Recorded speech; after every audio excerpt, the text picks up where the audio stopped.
Hi there, I'm John Harrison, and so I'm going to be the instructor for this online version of Story of the New Testament. I'm glad you're in the course, and I look forward to interacting with each one of you through the next couple of weeks and finding out what it is that you are learning and what you find valuable and the way in which your understanding and knowledge of the New Testament is growing. So, first of all, I just want to kind of go over the ways that the course is kind of set up and ways that you can kind of keep in contact with me and some of the expectations that I have and see if there's anything else that we might need to address. So, first of all, you will see in Blackboard, you will see that I have um, provided the syllabus, and on the syllabus, you will see the ways in which you can contact me. While I do provide both my um, office number and my home number, the probably the most efficient way to get in touch with me is via email. And so you'll see my email there, and go ahead and just uh, send me an email if you have any kinds of questions. Now, what you will also want to do here is you'll want to make sure that you have set aside time uh, um, on several days to make sure that you can accomplish the different assignments that are a part of this course. So this course is divided up into several modules, and each module will have different kinds of assignments. So you will see in modules assigned readings out of the course textbook. You will see as well quizzes that you will take. You will see as well podcasts that I have made and uploaded for you to listen to. And there are discussion boards where you get to interact with the other students in the course and you can learn from them. So I'll just talk about several of these a little bit. The whole course is set up to be both structured as well as to have some flexibility for you. So in terms of structure, the course is set up so that certain modules are opened up for each week and that students can choose how they want to complete those modules. So this is a 3-week course, and so there are 15 modules, and so each week you'll probably see about 5 modules that will open up for a week that you can do. And so you'll certainly not want to try and do all of the modules, say, in one day. So, in other words, setting aside, a Thursday or a Friday and just trying to cram all those modules. That won't be very helpful for you, and it will become frustrating as well for other students who will want to interact with you in the with the different discussion boards that are involved in each module. So, um, so you can't wait till the last week and expect to be able to do all 15 modules, in the last couple of days. That just won't work. Nor are you able to, open up and do all 15 modules in the first week.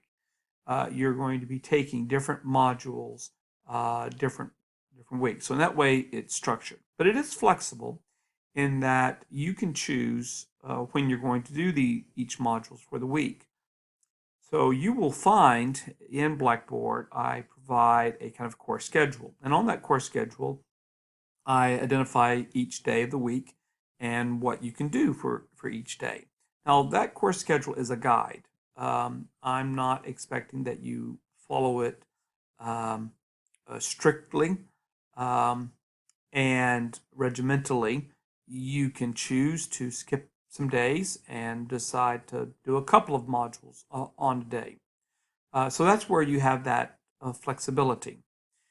So it's set up kind of that way just so that everyone can kind of move with the information basically all the same time, but realizing as well that, during the summer, people have different things kind of going on, and some people will work more better at nighttime, and other people will work better in the mornings. and that different things will happen at different times for people. So it allows that. There's not going to be a time in which we are all online at the same time together. So that's the flexibility and the structure. So the big assignments in the course are the participation discussion boards and the quizzes and the exams, and there is one essay that you will do. So let me talk about those assignments briefly. The quizzes are basically reading quizzes, so you'll have assigned readings, and the quizzes that you will take are timed, so you will need to make sure that you will have read the material first before you start the quiz.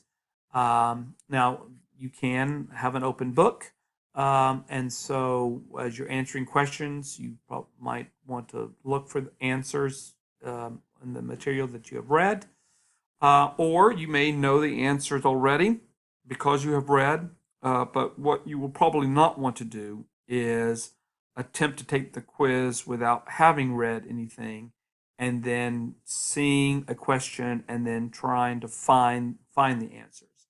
You won't have enough time in the quiz to be able to do that. So if you have read it before, then you'll kind of quickly know where the information is and then can answer the questions. So that's the case with quizzes, and it's also the case with the exams. The exams, there are 3 exams, each exam at the end of each week. And again, it's open book, but again, it's timed. So again, you want to make sure that you've listened to the podcast and you've done the reading before you have taken.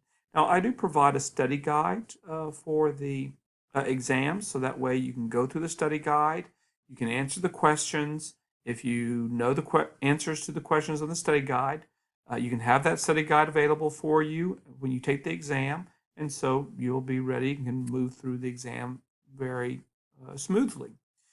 But if you decide just to go into the exam, look at questions, and try to hunt and peck for answers in the reading assignments or in the podcast, there just would not be enough time to do that. So it's best to be prepared, get the material, prepare yourself, and then when the exam becomes available, then you can take it. Now, talk about availability.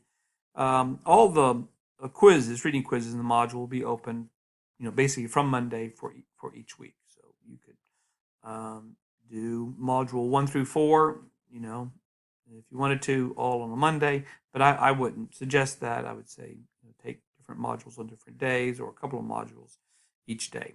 But the exams are only going to become available, the exam for each week are only going to become available on Friday morning at 8 a.m.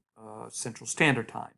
So when they become available, they'll stay available all the way through until Sunday evening, midnight, Central Standard Time. And so you'll have all that time when you want to take it.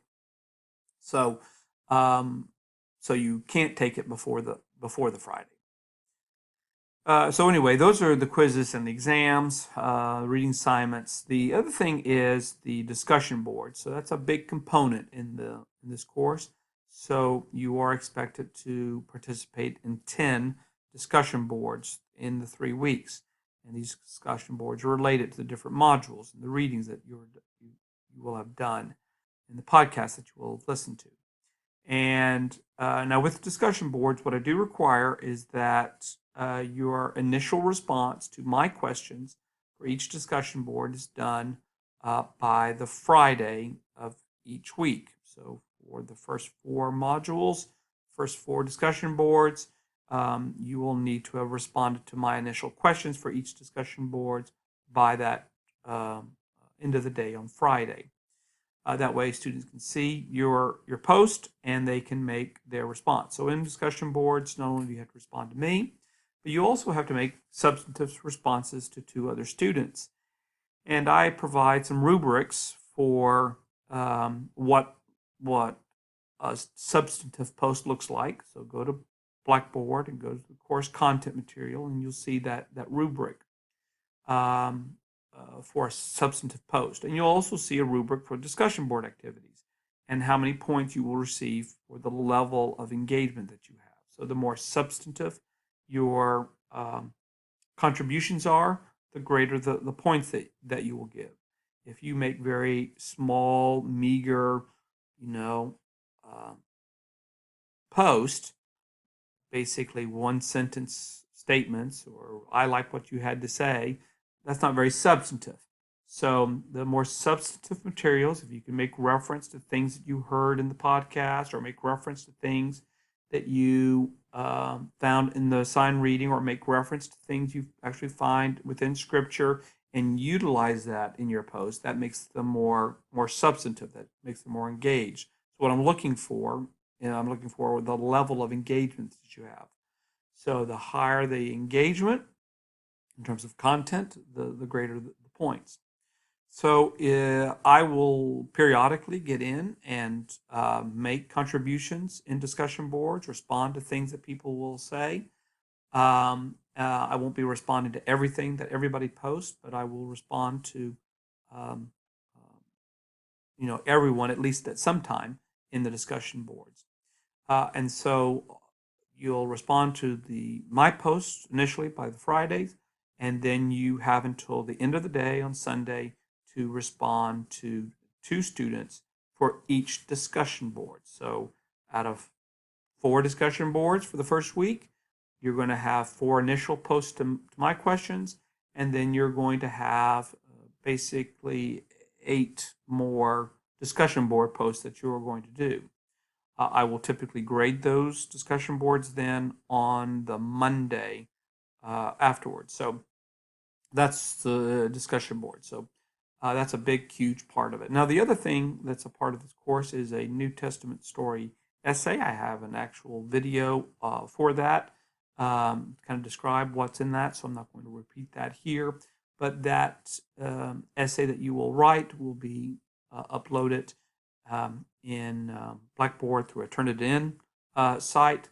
It's a part of a module, and so you'll write that up and then upload it, and I will grade it there. So that's the way the course is kind of set up. That's when assignments are basically due, and so it should run fairly smoothly. As well, just let you know, I'll stay in contact with the class throughout the week, and I will let you know when things are done, just as a reminder.